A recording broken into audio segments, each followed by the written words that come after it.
आज राज्यावर शोककळा पसरलेली आहे, कारण उपमुख्यमंत्री अजितदादा पवार यांचं आज दुःखद निधन झालं. ते बारामतीला जिल्हा परिषदचा प्रचार करण्यासाठी येणार होते. सभा होती त्यांची, मात्र दुर्दैवी अपघात झाला आणि त्याचं निधन झालं. अजित पवार एक असा माणूस आहे जो शेतात रमणारा, गावगाड्यात रमणारा आणि गावकऱ्यामध्ये रमणारा, बोलणारा आणि मोठा जनसंपर्क असलेला व्यक्तिमत्व अजित पवार होतं. ते गेल्यामुळे संपूर्ण महाराष्ट्रात शोककळा पसरलेली आहे.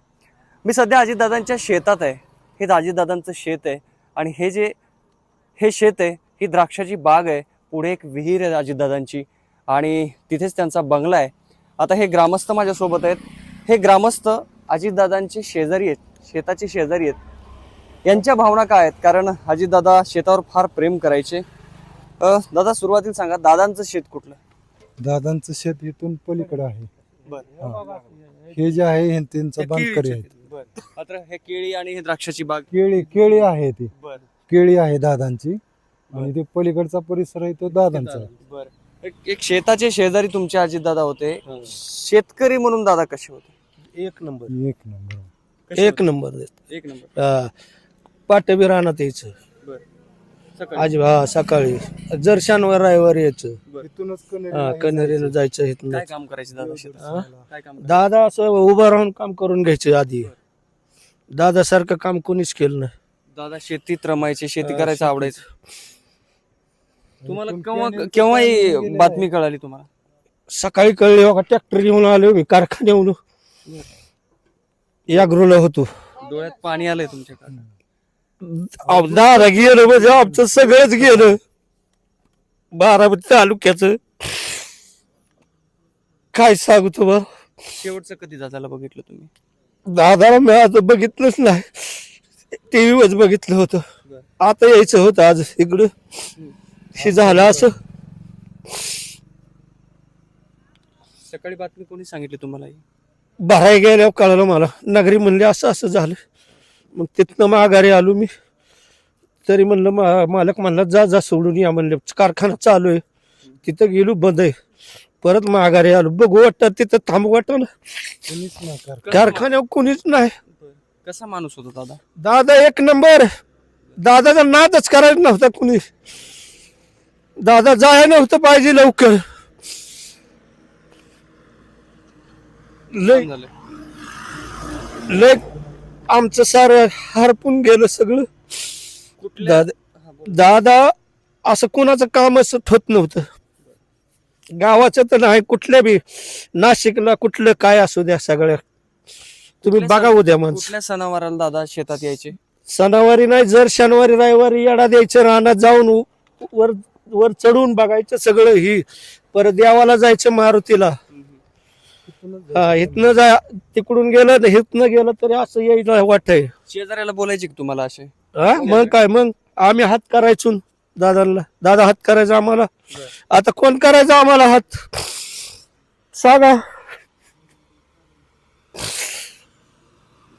असं हात उभा करून हात करायचं. आता नाही ना दादा राहील. दादानी शेतीत पण काम केलेलं आहे, अनेक जण सांगत होते. शेतीत काम केलं म्हणजे असं उभा राहून काम करून घेतलं सगळ्या मजुरांकडून, यांच्याकडून. दादांची अत्यंत भावनिक अशा प्रतिक्रिया आहेत. काय शेवटचं कधी बघितलं दादांना? शेवट आता 2 महिने झाले बघितलेलं, तेव्हा नाहीच. शेतात काय काम करायचे बरं दादा आले तर? स्वतः दादा पहिले सोडते दारे धरली पुसात, धारा धरल्या, दारे धरली, बैल हाणली, असे दूध काढले. हो, धारा काढल्या स्वतः. गाडी झोपून दूध घालायची डेअरीला, तेव्हा साहेब बघायचं. स्वतः शेवट त्यांनी ट्रॅक्टर चालवलं. शेजारी म्हणून कधी दादा तुम्हाला बोलायचे का, सल्ला वगैरे द्यायचे का? बोलायची चांगला व्यवस्थित करा, हे करा, असं तसं. कसा स्वभाव दादांचा? एक नंबर स्वभाव होता, फुगेर नव्हता, काय नव्हता. म्हणजे बाहेर बोलताना राजकारण्यांना धडकी भरेल असा दादांचा एक रुबाब होता, पण स्वभाव आतला शांत, एकदम मवाळकीचा. शांत. कोणी बारक्या हात केला तर ते हात करणार, असं करत होते. ताई, तुमचा काय अनुभव, कसे होते दादा? चांगले होते. ती बातमी कळाल्यावर काय म्हणजे काय वाटलं, सध्या आम्ही पुण्याला निघालेलो आज थांबलोया. बरं. आम्ही इथं नाही राहत, आम्ही पुण्याला राहतो. त्यांची बातमी कळाल्यावर राहिलोय आम्ही गेलो नाही पुढं.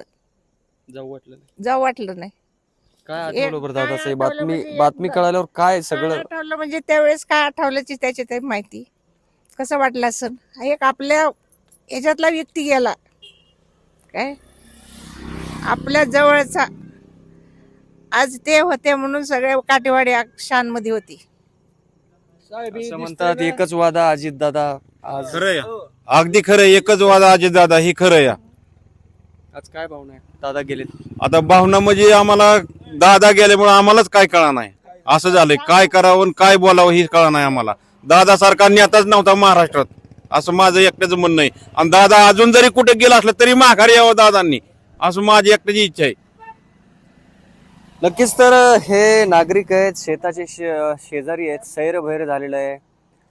काही म्हणतात आमचा देव हरपला काही म्हणतात आमचा पांडुरंग हरवला आणि हे शेतात रमणारे म्हणजे त्यांचे शेताचे शेजारी आहेत. त्यांनी सांगितलं दादांनी धारा काढल्या शेतात काम केलं. अगदी लहान मुलांनी जरी आमच्या हात दिला तरी दादा थांबायचे विचारायचे तुझ्या शेतात काय आपल्या शेतात काय. ह्या सगळ्या आपल्या सामान्य माणसासारख्या त्यांच्या प्रतिक्रिया किंवा वागणं होतं असं हे सगळे शेतकरी सांगतात. शेताचे शेजारी अजितदादांचे हे दादांबद्दल असं बोलतायत. खरं म्हणजे आज महाराष्ट्र शोकसागरात बुडालेला आहे.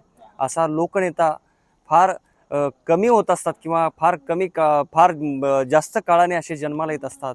त्यातीलच हा एक लोकनेता अजितदादा गमावल्याची भावना संपूर्ण काटेवाडी आणि बारामतीकर आणि महाराष्ट्राच्या नागरिकांमध्ये आहे. काटेवाडीवरून विष्णू सानप, लेट्सअप मराठी.